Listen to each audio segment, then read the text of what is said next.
Hello, family, and welcome back to our live coverage from St. Peter's Square here with the beautiful sunset behind us with my co-hosts, Monsignor Landry from the Pontifical Mission Societies USA. He's their national director, and our editorial director and vice president, Dr. Matthew Bunson for EWTN News. It's really kicked off with quite a bit of excitement, a lot of work that these Cardinals are doing. They're still locked in there. 252 of them, not the 133 that we expect to be doing the work once everything is sealed on Wednesday morning, but still a lot coming out of those general congregations, those moments where they're doing this business to try to prepare, where a couple of people are allowed in who we wouldn't normally expect to be allowed to have these conversations. What are you hearing, Monsignor Landry, from the Cardinals? What's their spirit? We know you've got the ear of a couple of them. There's a lot of expectation in terms of what's coming. There was a concern that they wouldn't have enough time to hear all the Cardinals who wanted to speak. They were a little confused why some Cardinals have already spoken 3 times and some haven't yet spoken, why that would be taking place.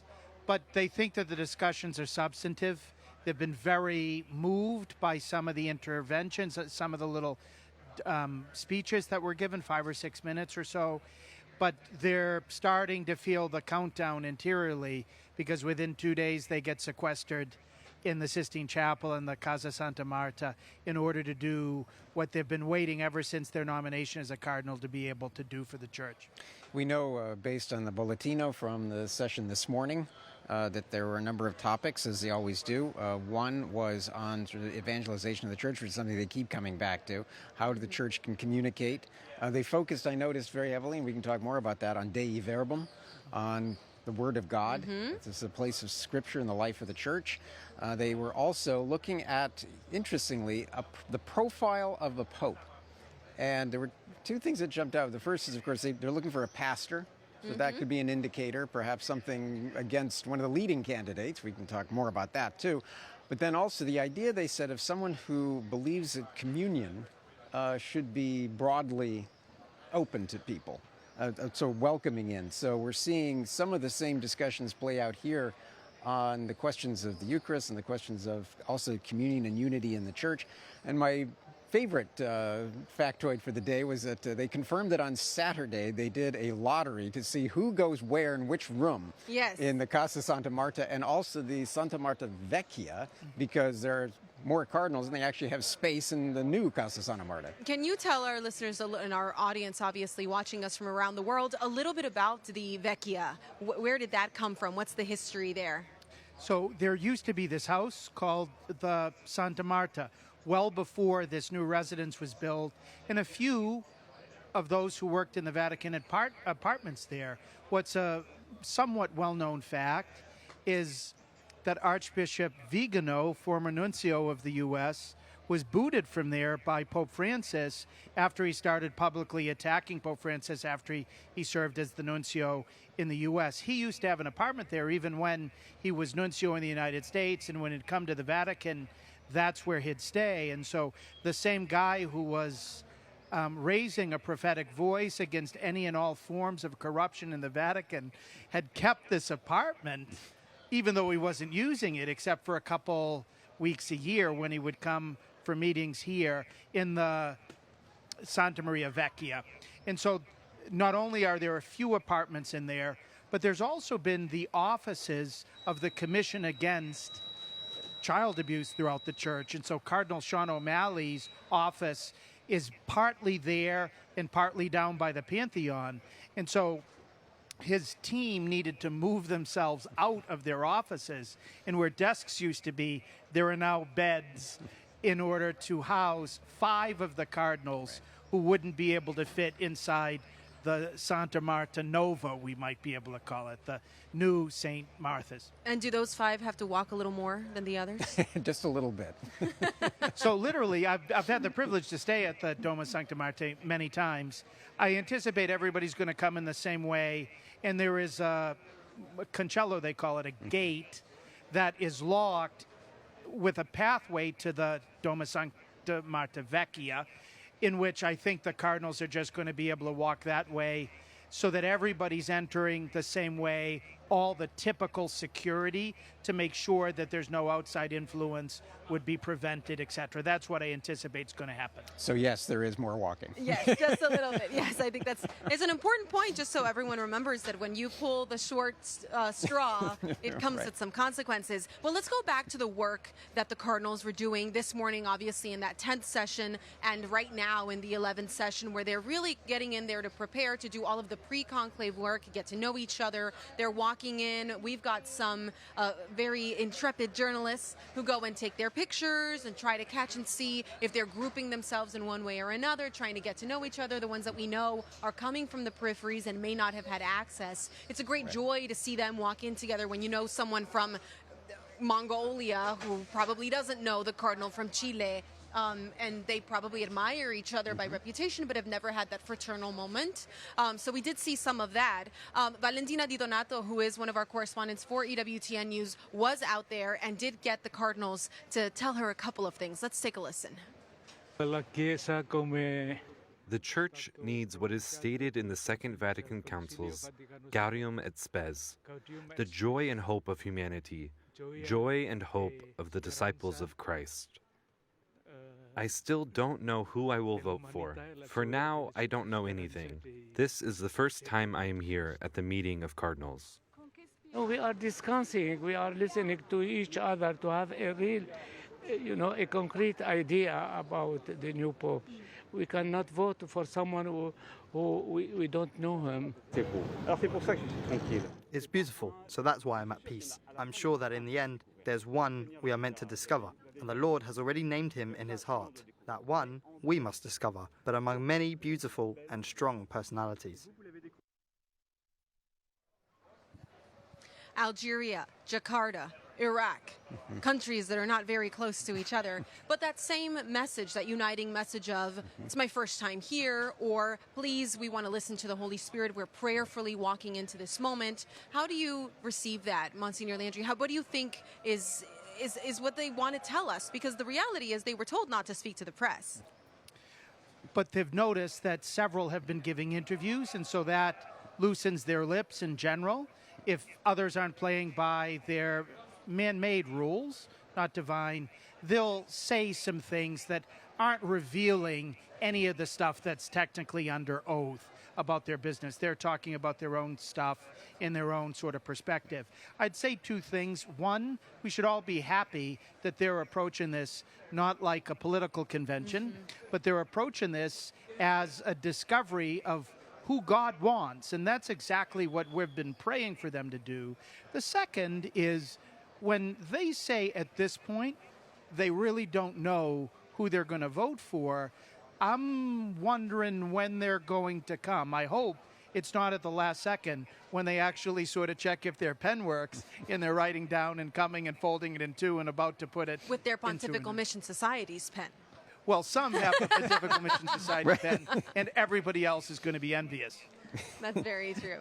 One of the things that's really jumps out when you hear clips like this, when we have a chance to talk to them, you're absolutely right. There was nothing revealed about the general congregation, but they were actually speaking from the heart.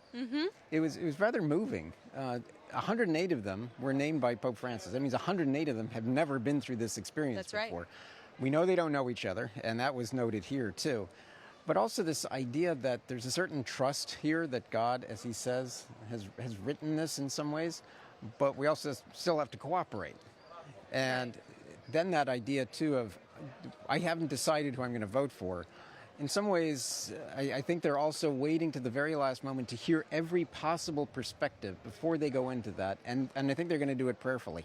And the structure and the kind of pomp and circumstance of the conclave itself, the idea that you go in, the rules are set, there is a process for everyone to be chosen within their roles, is going to help them in that, I believe. They're really listening with their hearts, like you said. They're taking it all in to be able to make this decision, but the structure itself will carry them into this moment, of course, for the benefit of our audience, because the doors will be closed and we won't be able to report in real time on what is going on in there. We want to make sure that everyone knows who they're going to be seeing at the window, what those roles are going to look like, and who those names might be. Let's take a listen to this package from EWTN News.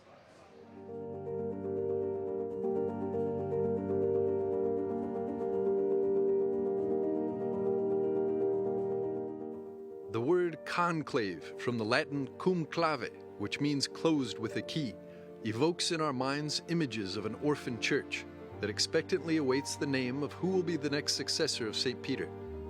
It makes us think to the cardinal electors gathered behind closed doors in the Sistine Chapel, where Michelangelo's universal judgment reminds us that they will have to give an account to God at the end of their days. But the word conclave also brings to mind the city of Rome, St. Peter's Square packed with the faithful who stare without blinking at the roof of the Sistine Chapel, waiting to see the color of the smoke from a chimney that will announce to the world the result of the votes.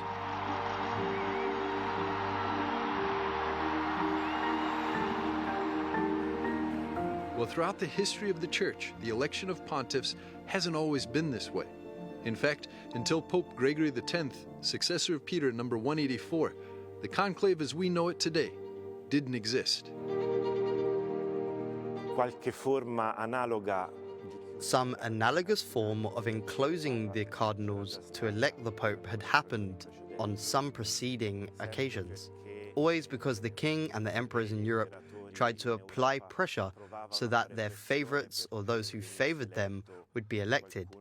The most striking case was in Viterbo, where it took 3 years from 1268 to 1271 to elect Tedaldo Visconti, Gregory X. On that occasion, after 2 years of indecision from the cardinals, the population locked them in with a key. Then they opened up the roof and left them bread and water to see if they'd decide. Given the situation that was created, Pope Gregory X promulgated this bull, Ubi Periculum, with which he formalized a series of rules to respect for the election of the Pope, thus formally instituting the conclave. And so, it established that within few days, the cardinals must gather in the place of the death of the Pope, locking themselves in a place out of contact with the outside world. And then an entire series of restrictions, also material ones, precisely to induce them to keep the time brief for the decision. Ad avere tempi brevi nella decisione.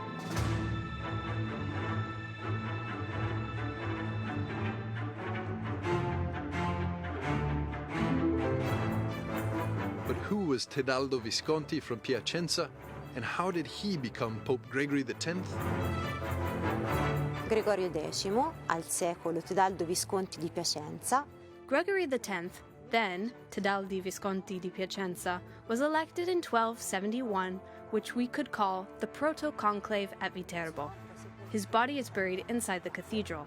The cardinals who elected him in Viterbo agreed on this name after 3 years of sede vacante, also known as the empty seat. Tedaldo Visconti wasn't a bishop or a priest, but simply a deacon. But they chose him for his diplomatic skills. At the moment of the election, he was in the Holy Land, and from there he was called on to return to Rome. But his mind remained forever tied to the Holy Land, so much so that the main climax of his papacy was the organization of a crusade to liberate the holy places. Gregory X was returning from the Council of Lyon to Rome, and during the trip he decided to spend the Christmas festivities in Arezzo, which, at that time, was an important theological center between the Apennines and Rome. Gregory X knew many people in Arezzo. He was welcomed by Bishop Guglielmino degli Oretini in December of 1275. Unfortunately, he was already sick with a fever, and surely his condition worsened, and on January 10, 1276, Gregory X died. Before dying, though, he left the city 30,000 gold florins, the sum that allowed for the construction of a new great cathedral in the center of the city. In urbe, al centro della città. Historians have two hypotheses about which was the precise place that the first conclave was celebrated, but what they have no doubt about is that it was in the city of Arezzo, and that Blessed Gregory X had the idea for this institution. A hypothesis is this placement here, where there already was a settlement of Dominicans, where the current basilica now is. Another hypothesis is the Church of St. Gregory, where today the cathedral and the bishop's residence are located, which are successive.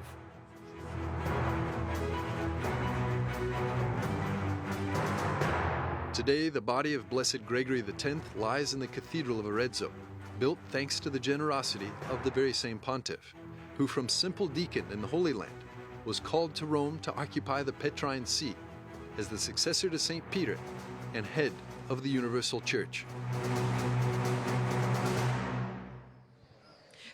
So we ended up watching something that gave us some background on the first conclaves. Where did this tradition come from? And I do think in talking about what is going to carry these new cardinals from the peripheries that are just getting to know each other, it is that history and tradition. What is your initial reflection on the beginnings of this process to elect the successor of St. Peter? There was a practical reason, not a theological one, behind much of what we're doing here and much of what the church has done over these last 755 years. There it was a desperate situation where they were waiting for 3 years. Some people have said the Casa Santa Marta is too nice and they might not mind having a good night's rest, whereas when they used to be setting up cots in the Sistine Chapel behind us, they wanted to get out of there pretty fast. I don't think that the Cardinals have any real taste to have a conclave that would last even a couple of weeks now. But everything started then, and then it started to lead to these various traditions and customs that have sprung on up, including the whole custom of secrecy, to try to almost force them to make a decision that's going to be good for the whole church. The real tradition is that the people want a pope. They don't want to be like sheep without a shepherd. And so the people in Viterbo really took matters into their own hands in an unforgettable way. All of us are taking matters into our own hands with calloused knees and folded hands. That's exactly right. I think that's one of the illusions that Cardinal Dolan always makes, which is, I hope they don't starve us, right? Well, one thing to bear in mind is that the conclave system is not foolproof, and what I mean is that I think it was in the election that brought in Benedict XIV, so back in the 70s, that itself took 6 months. So even the idea of being locked in could create deadlocks. But the whole idea is to prevent exactly what happened, and then we can see in the evolution of papal elections that it's also making sure that there isn't outside interference, because that's always been a concern. You know, the conclave in 1903, there was grave concern about that. In fact, one of the candidates was sort of set aside, Cardinal Rampolla, by one of the great powers of the time. So there's always this belief and a concern that we cannot have that outside sway over what happens inside. And the idea of everything from like burning ballots, you can trace that back many, many centuries, even before the conclave system was introduced. Why? Because of that secrecy. You want to protect what happens in a conclave so it's not used maliciously by somebody down the road.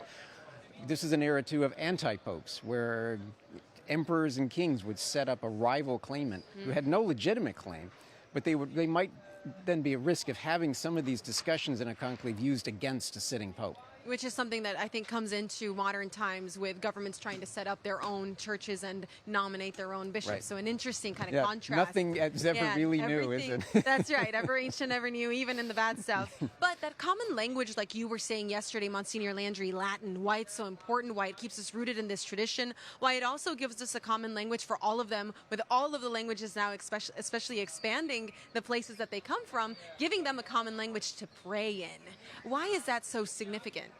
Most of the cardinals are going to be able to pray in Latin just fine, and normally they would pray morning prayer and vespers in the Sistine Chapel together. But it's speaking the language and understanding. Presently, when they're having these general congregations, there are translators for all the languages, not only so that they can understand listening to others, so that they can speak likewise in their native tongue.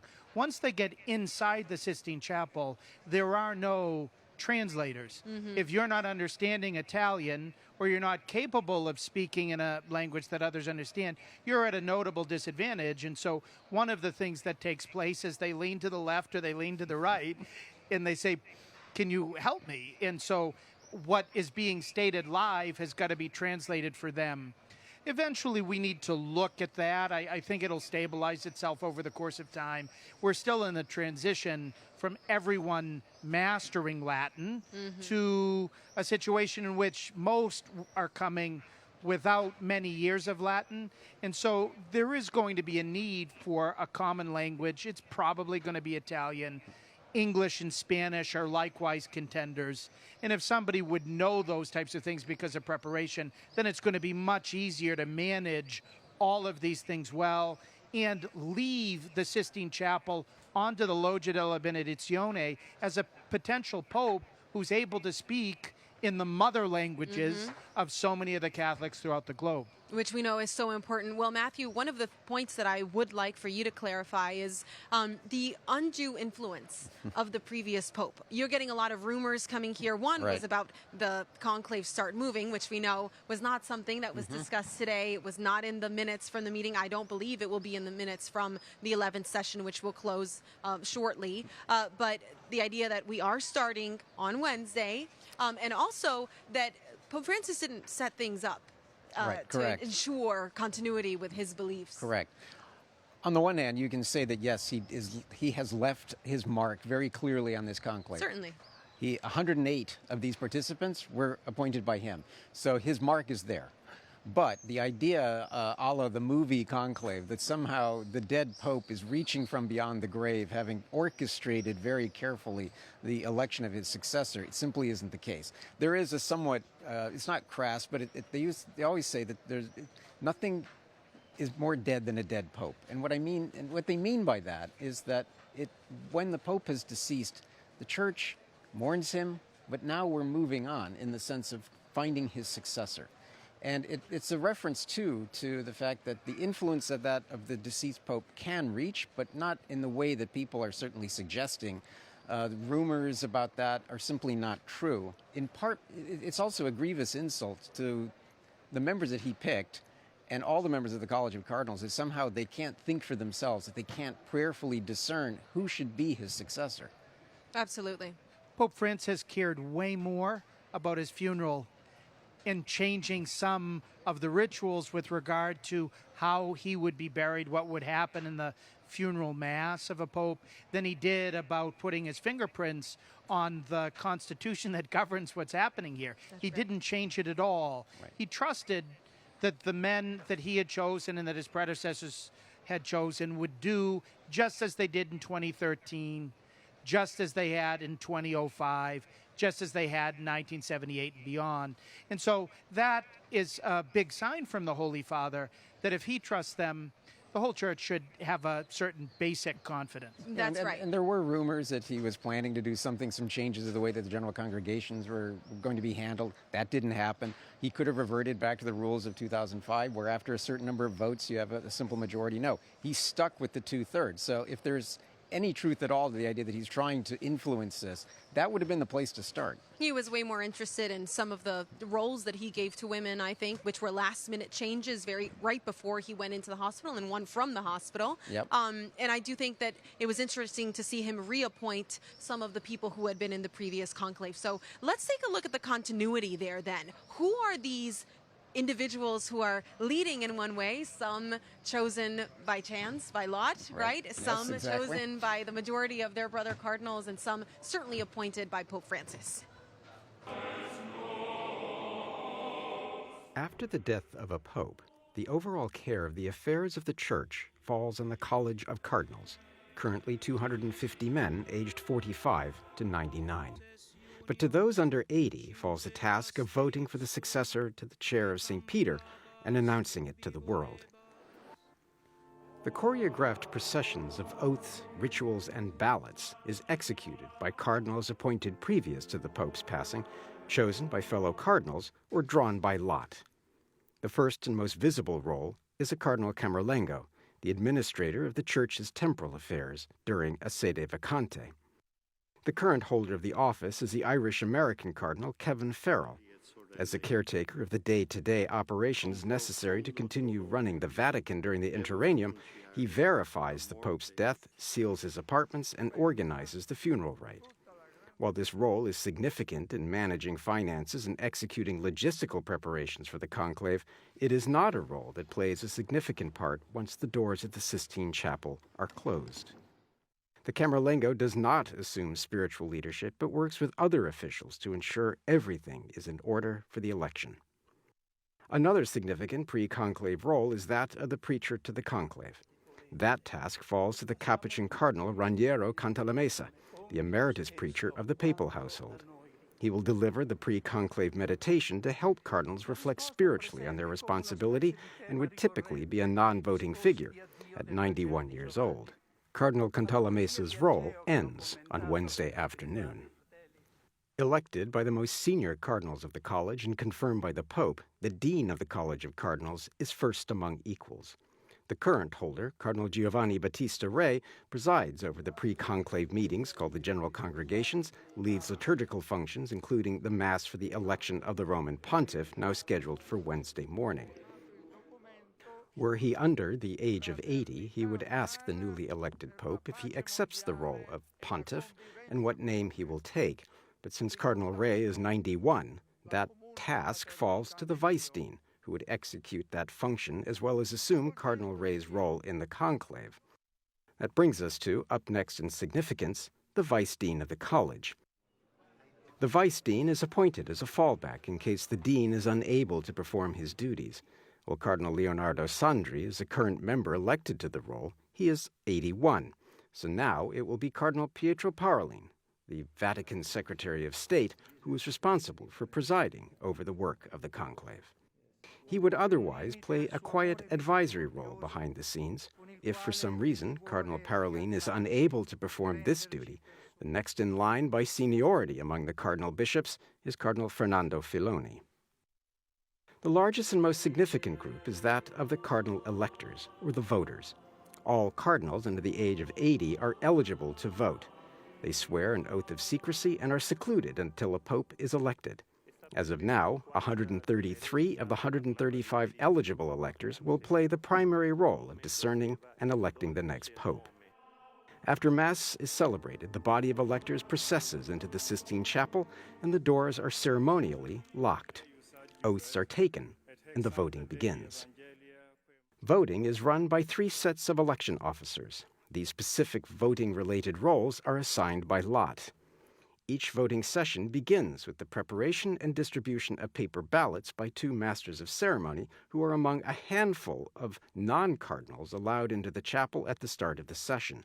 Then the names of 9 voting cardinals are chosen at random for each session, 3 to serve as scrutineers or voting judges, 3 to collect the votes of any sick cardinals who remained in their quarters, called infirmari, and 3 to serve as revisers, to double-check and verify the vote count for accuracy. 9 new cardinals will be chosen for each voting session. One of the few non-cardinal electors allowed in the room between the votes is the secretary to the College of Cardinals. The 60-year-old Brazilian Archbishop Ilson de Jesus Montanari was named secretary in 2014 and will continue in this role, providing administrative support to ensure a smooth process. The liturgical master of ceremonies, or master of pontifical liturgical celebrations, is named by the Pope. Currently, Archbishop Diego Ravelli, he was assigned this role in 2021. Key in the final moments of the conclave, he will draw up a document certifying the consent of the man elected and the name he has chosen, with the witness of 2 assistant masters of ceremony who are summoned for this moment. 2 other roles are significant in then bringing the news to the faithful. The junior cardinal deacon, currently Cardinal George Cuvacad, selected by virtue of his status as the most junior cardinal from the ranks of cardinal deacons, will be the one tasked with closing and opening the chapel doors.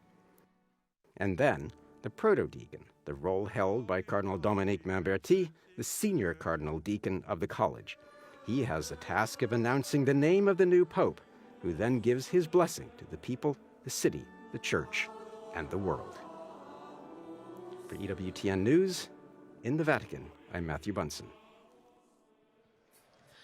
Well, Dr. Bunson, I think that you showed off your deep knowledge of this process, knowing that you've pored over the Apostolic Constitution for us and all of the other documents to make sure that we could share this with our audience. There are a couple of things in that description, which is very quick, that I think are really worth noting. These voting sessions are very intense, and they are kind of a rinse and repeat. With none of the players, except a couple of them, staying where they are. That's right. Particularly those 9, right? What can you tell us about those sessions?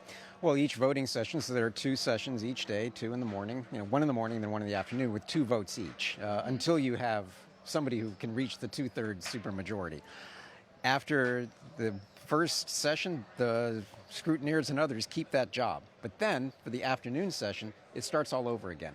So not only is it remarkably democratic, not only is it remarkably random, but it's very egalitarian. Everyone has an opportunity to serve in exactly the same way that you could end up with a terrible bedroom at the Casa Santa Marta based on lots. It's entirely...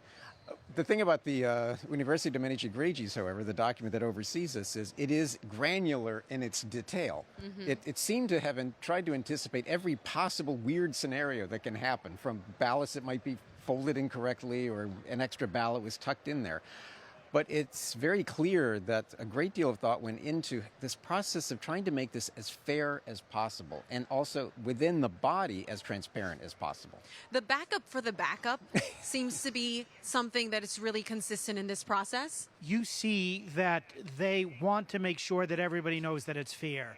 So it's not just one person initially counting the ballots. It's not just two, so the two of them can disagree and fight. There were three there. So everybody's going to know that this name was actually the name there, and they were able to discuss. So like the last time, for example, instead of Bergoglio, somebody wrote Broglio, who is Archbishop Timothy Broglio, the president of the U.S. Conference of Catholic Bishops and the Archbishop of Military Services in the U.S. So Archbishop Broglio mistakenly got a vote. When somebody's handwriting's terrible, that's where the scrutineers begin to sort of look and say, it's this person's name. And then you've got the revisers later to look and give a totally second opinion, not just one, but three. And if the infirmary actually needed to go to the Domus Sancti Marte or the Domus Sancti Marte Antica. A little further away. They'd have a box, and there were three people to see that happens the way that it should, so that nobody's going to be able to challenge the fairness of an election. I think over the course of 775 years, they've worked out the possibilities for corruption and eliminated them. Yeah. Now, you mentioned handwriting. Gentlemen, isn't it true that they're supposed to kind of disguise their handwriting? That's but correct. It's supposed to be legible. At a practical level, somebody's really going to have to be more focused on more focused on calligraphy than Matthew is on University de Medici Gregis in order to be able to discern which of 133 names was written by whom. But at the end of the day, the larger issue is, can you read somebody's handwriting? Because some of the times they would make doctors look like calligraphers. This is true. Plus, you have some of the cardinals who are in their 70s, late 70s. That's right. You have others who may have medical conditions that can create difficulties. So there are also provisions in there that you can have help. For example, if the infirmari arrive and that the cardinal who is unwell needs help, they will provide it to him. But that's why you also have these three witnesses. So you have witnesses for every step of the way. And then the box that it goes into is locked. They take it back to the Sistine Chapel. It's opened. It is examined exactly like every other ballot. So as I said, it's granular. It's sort of like stereo instructions. But the music that it can produce is pretty nice. But Matthew, is it true that we might be in that situation where the infirmari will actually have a role to play in this conclave? Yeah, so there's a little bit of a discussion today about the fact that there were 132 electors participating, but they also said that 133 are now in Rome. So my understanding is that there's going to be at least one cardinal who will be assisted into the Sistine Chapel to start to take the oath, but then is very likely to avail himself of one of the Santa Martas to be able to vote each time, but with the help of the infirmari. And again, that's where the provisions come in. There's also one fun, I call it fun. It's fun for the person. It's the person who receives it. It's fun. There is a very long-standing tradition that at the end of the conclave, the newly elected pope, of course, he has a scarlet zucchetto that he doesn't need anymore, that he will take that zucchetto and he will hand it to the secretary of the conclave, in this case, Archbishop Montanari. That's right. The exact same practice, my understanding, was done in 2013, where Pope Francis gave his red zucchetto to Leonardo, it's like Baldassare, Cardinal, who eventually became Cardinal Baldassare. who then, of course, did become a cardinal. One of the traditions is that he will be the first cardinal named in the first consistory of the new pope. It's a thank you to the cardinal, the archbishop, who helped run a conclave smoothly that led to the election of the new pope. Didn't happen in the two previous ones, and Cardinal Baldassare, who eventually started to run the synod, was basically publicly begging for the red zucchetto. And I think out of charity, that's what Pope Francis gave him. Who knows what will happen this time? It's a tradition that shouldn't be imposed on a successor of St. Peter, right, because he himself has got to determine whether he would want Archbishop Montanari to enter into the College of Cardinals with all the duties that are incumbent. Right, and we'll see, will he or will he not give him the red zucchetto, or is he giving it to him simply as a memento? That's true. Is it? I think one thing that's worth clarifying that we didn't talk about in the fabulous package that you put together is his role, Montanari's role. He is an archbishop. He is not in the room, right? Typically, no. So the room is cleared, and his job is to facilitate throughout the conclave, to assist the dean, or who's the acting dean, to make sure that everything is going smoothly in close cooperation with the Master of Ceremonies, Archbishop Ravelli. But they might have a job in the first part of the session, but as always, extra homines, everyone but the cardinals out. And that's the job also of Cardinal Cuvacad, to keep opening and closing the door. See, Archbishop Montanari is the secretary for the dicastery for bishops. He's been for quite some time. Prior to that, he was an official there, helping process the proviste, they call it, the turn is coming from the various nuncios to propose to the Holy Father. So he's worked around bishops for many times, likewise around cardinals.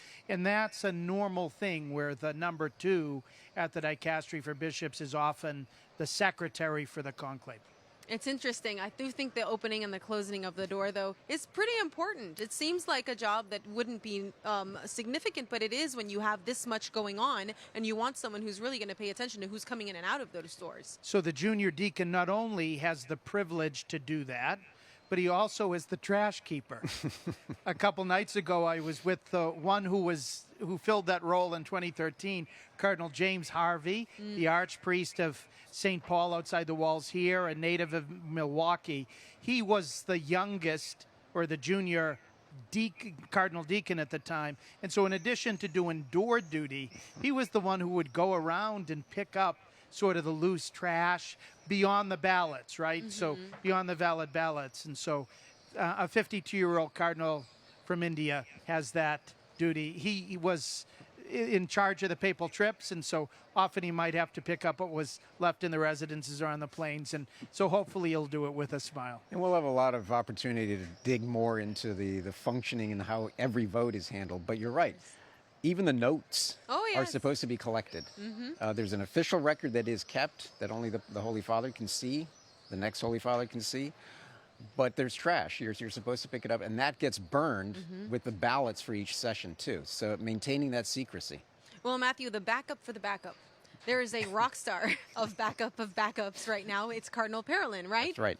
What is the backup for the backup happening here? What is it that he's being asked to do? Well, aside from the fact that he's we always very technical, and you've been so helpful in always reminding us that he is emeritus right now, because they all lose his job. That's right. But his job in this conclave is going to fill in, not just for Cardinal Ray, but also for Cardinal Sandri. So his job is basically to oversee from the beginning to the end all of the functioning, the votes and everything else, and to make some of those spot decisions that might have to be made just in terms of timing and other things. He's helped by the fact that, as we've been saying, the process works. The process itself just unfolds, and his job is not to steer it, but to make sure that it's going smoothly. And I think he's certainly competent to do that. We have seen him very active in the Sede Vacanti, really from the beginning. He was there for almost every major event, so I think he anticipated what his role was going to be. Now, Monsignor Landry, over the past couple of days, we have heard the rumors of him as one of the potential Italians, because that is the rumor, that they're looking not just for a European, but potentially for an Italian. What can you tell us about how that's evolved over time? So Cardinal Parolin is known by everyone because of his travels on every one of the papal trips. The Secretary of State would always go for those. he would always receive any of the bishops' conferences that would come here. Every 5 years or so, they're supposed to come on an ad limina visit to meet with the Pope and visit literally the thresholds of the tombs of St. Peter here and St. Paul. And so he's well known. He's clearly competent with regard to everything that's happening inside the Vatican. And so people would know that he wouldn't be out of his depth if he were the successor of St. Peter. And so he began as one of the front runners in the minds of many of the cardinals as well as many of the journalists. And he's been getting scrutinized over the course of time. I think what we're seeing, to be blunt, is the vast majority of cardinals would be able to accept Pietro Parolin as a successor of St. Peter, but he might not be their first choice. And so that's what's happening here. And if he comes out of the gate first and he doesn't get 2/3 plus 1, he'll start to descend, whereas he might have been easily able to be a compromise candidate on day 3 or 4. If the referendum is he your first choice and is he going to come out within a day after white smoke, that's a totally different question. And so that's what I think has been happening as we start to see so many of these media reports that he's generally very well respected by pretty much everybody for his competence. At the same time, he might not be everybody's first choice. And so that's why we're seeing the waves or the undulations of support for him in the media. Well, we know that this is the largest voting bloc, something that Pope Francis withered away at little by appointing people from other places, but still a very significant and very influential group of men. Let's learn a little bit more about them. The single largest group of cardinals in the conclave, set to begin on May 7th, is from Italy. There are 17 Italian cardinal electors, the largest number of voters from one country by far, with the cardinals from the United States second with 10, followed by Brazil with 7. Still, while numerically the largest body of electors entering the conclave, the number of Italian cardinal electors has declined since the last conclave. In 2013, there were 28 Italians out of a total of 115 voting cardinals. Nevertheless, the influence of the Italians remains significant, both because of the numbers, but also because they hold significant positions in the Roman Curia and are some of the best-known members of the College of Cardinals. The Italian electors also very much represent the engagement of Pope Francis with the Italian Church, as he appointed all but 2. There are 7 cardinals currently serving in the Roman Curia or Vatican City, meaning they hold positions of prominence in the governance of the Church. They include Cardinal Marcello Semeraro, 77, prefect of the Dicastery for the Causes of Saints, Cardinal Angelo De Donatis, 71, major penitentiary of the Apostolic Penitentiary, and one of the few cardinals to retain his office in the Interregnum.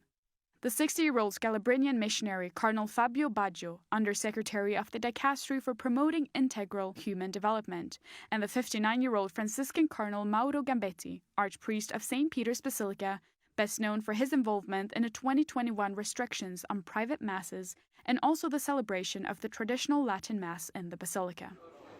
The youngest of the curial Italians is the 54-year-old Cardinal Baldassare Reina, recently appointed Vicar General for the Diocese of Rome, who has implemented Pope Francis's dramatic overhaul of the Diocese of Rome's leadership and organization. Cardinal Claudio Gugerotti, 69, prefect of the Dicastery for the Eastern Churches, is a seasoned Vatican diplomat and expert in liturgy who knows both the Eastern Catholic Churches and the Orthodox world very well. He was considered a possible alternative to Cardinal Matteo Zuppi as the Pope's envoy, trying to bring an end to the war between Russia and Ukraine. By far, the most notable cardinal from among the Italians is the 70-year-old Cardinal Pietro Parolin, Vatican Secretary 13 and a cardinal since 2014.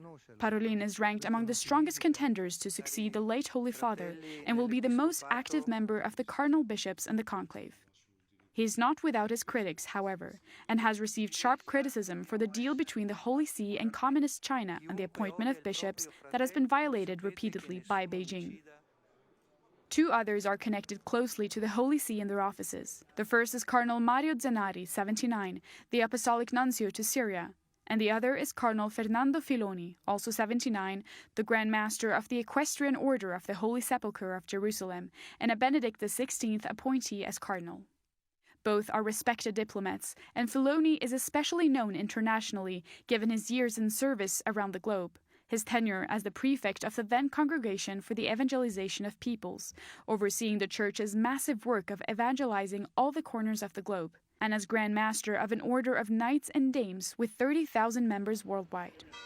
The remaining Italian cardinals serve in different dioceses and archdioceses across Italy. As he did in other countries, such as the United States and France, Pope Francis left some of the major archdioceses in Italy without cardinals, meaning that in this conclave there will be no electors from historically important sees such as Venice and Milan. The residential Italian cardinals are Cardinal Giuseppe Bettori, 78, Archbishop Emeritus of Florence, who was named a cardinal by Benedict XVI, Cardinal Oscar Cantoni, 74, Bishop of Como, Cardinal Francesco Montenegro, 78, Archbishop Emeritus of Agrigento, and Cardinal Giuseppe Petrocchi, 76, Archbishop of L'Aquila. The 62-year-old Cardinal Domenico Battaglia, Archbishop of Naples, is called a street priest for his pastoral outreach among the poor and addicts, and he is famed for his opposition to the mafia. Another cardinal known as a street priest is a 60-year-old Archbishop of Siena, Colle di Valdelsa, Montalcino, Cardinal Augusto Paolo Lo Giudice. One of the youngest members of the college, Lo Giudice stands in total alignment to Pope Francis's sensibilities, especially in reaching out to the peripheries and welcoming immigrants. Another Francis protege, the 58-year-old Cardinal Roberto Repole, Archbishop of Turin since 2022 and a cardinal since December 2024, is among the most progressive Italian prelates and a leader among the group of Italian theologians and clerics calling for reforms in line with their own vision of the Second Vatican Council. In the conclave, while not considered a candidate, he will work to galvanize support for the most progressive candidate. Finally, apart from Cardinal Parolin, the 69-year-old Archbishop of Bologna, Cardinal Matteo Zuppi is the best known and influential of the Italian cardinals and ranked on many lists of papabili.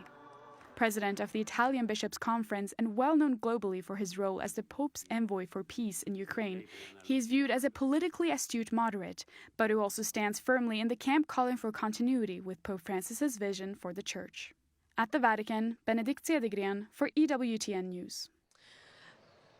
I love our EWTN News team. Benedict does a fabulous job, not only narrating because we love her beautiful voice, she's also a vocalist, but I think also providing just the right amount of information. We just talked about how Pope Francis doesn't have a lot of influence, but right here in this block of people, he certainly did. Yes. What can you tell us about those 17?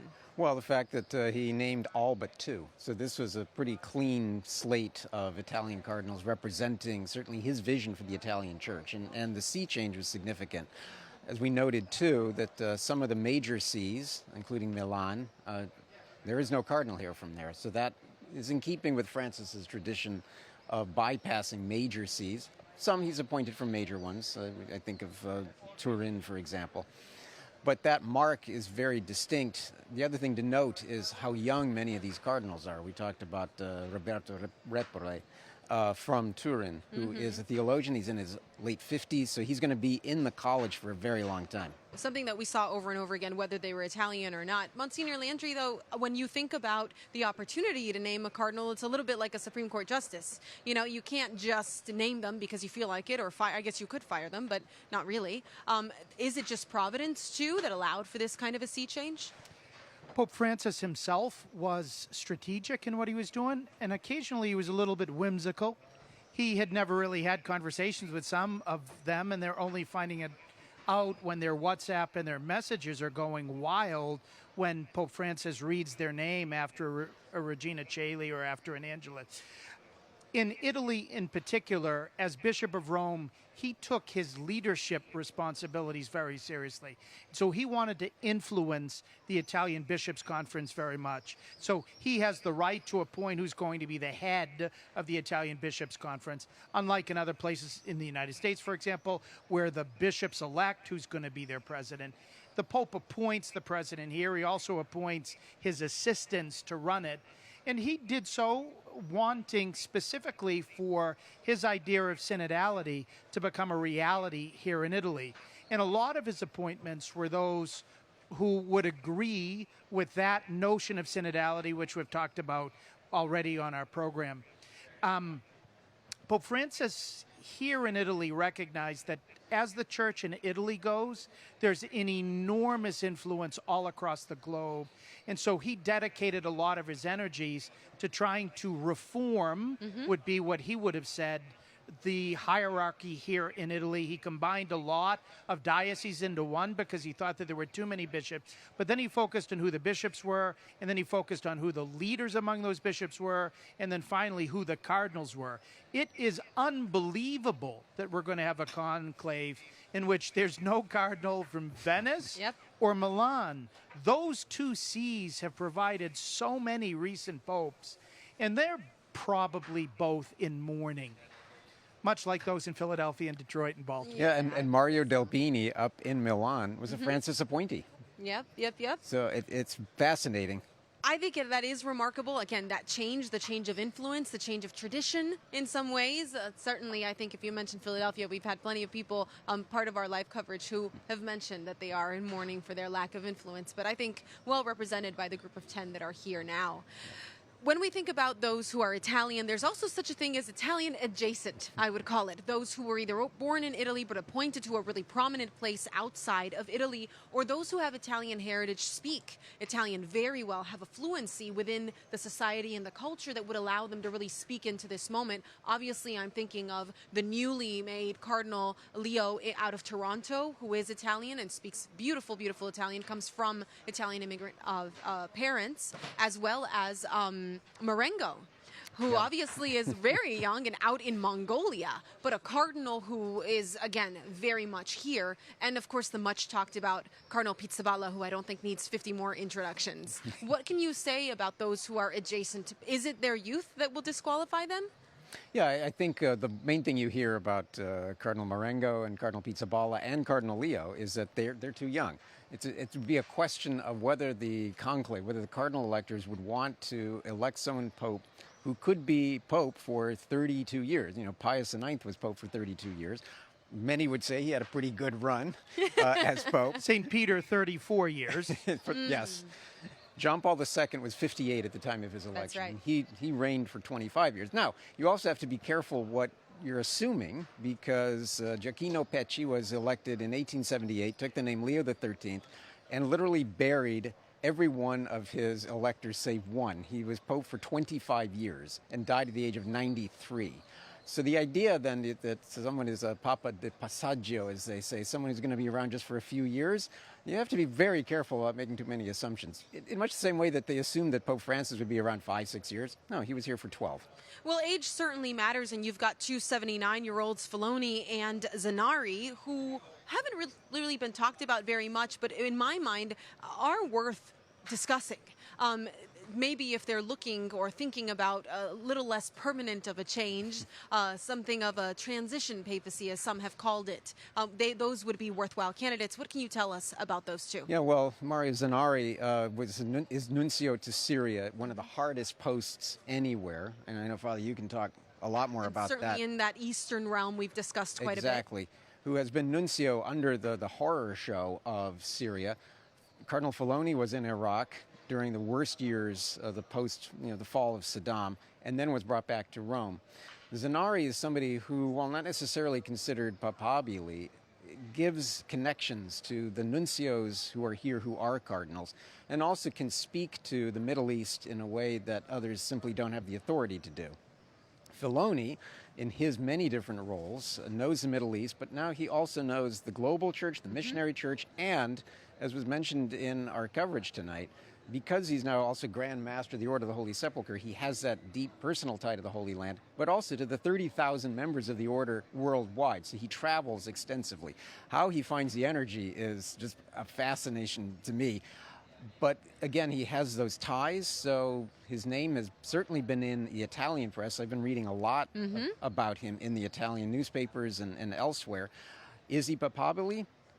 Possible compromise candidate, but somebody, again, who can build bridges among the cardinals. Again, 79 years old, and speaking to something that we know has come up in the notes from the general congregations on the persecuted church. Cardinal Filoni ran the Vatican, more or less as their chief of staff, their sostituto. He was the head of the missions of the church, what we now call the dicastery, for evangelization. And so he knows everybody, and he would have a reputation. If they were concerned about running the Vatican, he's already shown that he can do it for Pope Benedict, and then a little bit at the beginning of Pope Francis. Cardinal Zanari has been an iconic figure of the Church's presence in Syria. Because there weren't Latin Rite prominent figures, Pope Francis decided to make the nuncio to that country a cardinal, and he has used that office to try to bring perpetual attention there. I think that that's going to be his office in the Church. I don't think he's going to be a big contender. Nobody's really talking about him.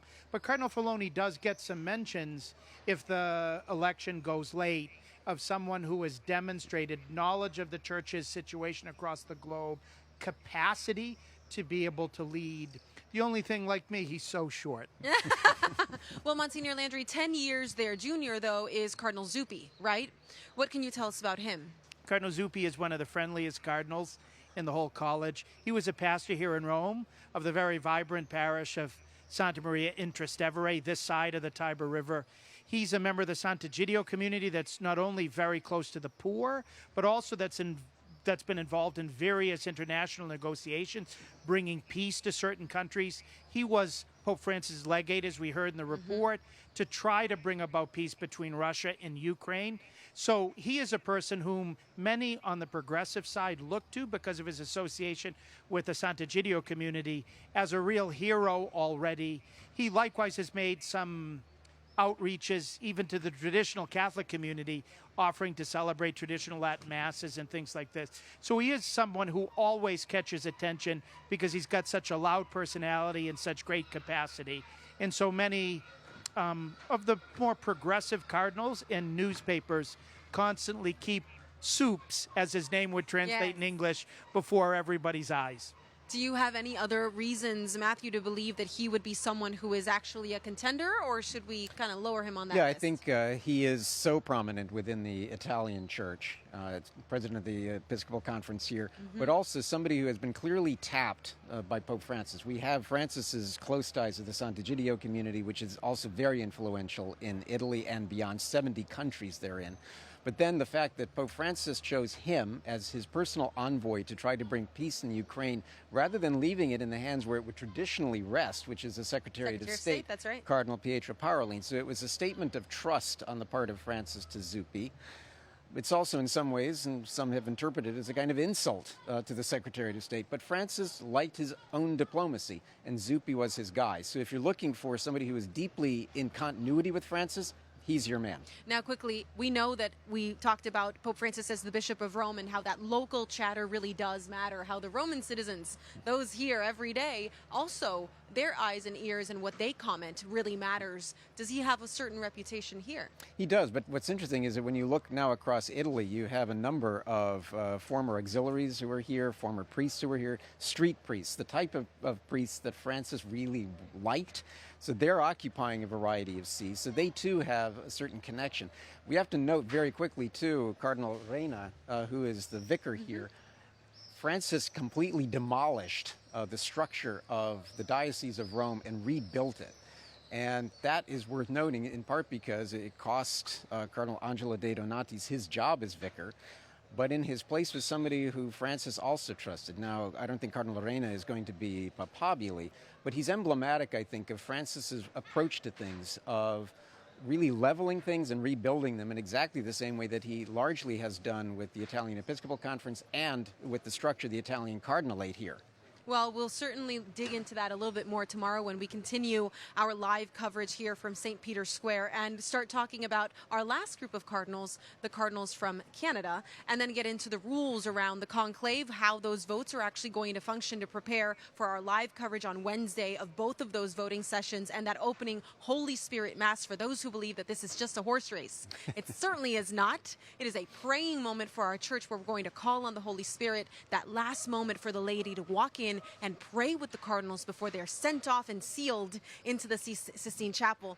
EWTN family, we're so grateful that you can be with us on radio, listening around the world, of course, on YouTube, on Instagram, on all of the places where you are. EWTN is too. I want to give a special shout out to my mother It's her birthday, and I'm not with her. And I want to give a shout out to Luke Benoit, my godson, who is being confirmed tonight. I'm here, not as his sponsor. Congratulations, Luke. May the Holy Spirit come down on you. Amen. Where's your shout out to your beautiful wife? Yes, my wife Bonnie, who landed in Rome this morning, so everyone's happy. There you go. Well, we're grateful for our families, obviously, and we're with them in spirit when we can't be there in person. And of course, with you, our EWTN family, we ask you again to search your hearts and partner with us as we bring the mission of our church, the love of Jesus Christ to the world through this live programming from St. Peter's Square. Thank you so much, Dr. Bunsen and Monsignor Landry. We'll be back tomorrow at 7 p.m. Rome time to tell you more about what's happening here. God bless you.